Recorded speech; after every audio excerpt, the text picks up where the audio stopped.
Tell me what we're doing before landscaping. That's all I've done. That's all you've done? All I've done all my life is Really? yeah. We're looking forward to expanding the business. That's why we're here today at Lil Bubba.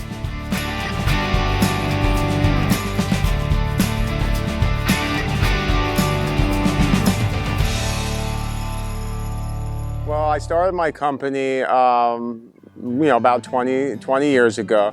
My brother and I, we were in business together, and we started off very small with push mowers actually, and we expanded the business over the years to about 200 yards weekly, to doing some landscaping jobs, and now we're currently looking to expand the curbing business. We found out we were actually trained a little bit wrong.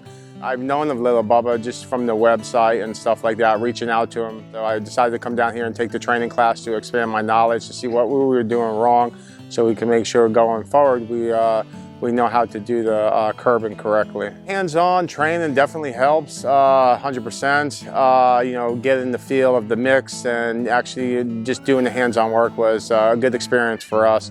And that has helped me out significantly today. The game changer is the process that we've learned with the additives in there to help prevent, coloration of the curbing, the type of sealer that they're using, which is going to be a good finishing point with the gloss that their sealer provides. We've been in the business for over 20 years in one city actually, have a great reputation. People know the name. We're going to work on expanding the business as in curbing to see if we can grow that aspect of the company faster, with the knowledge that we learned today.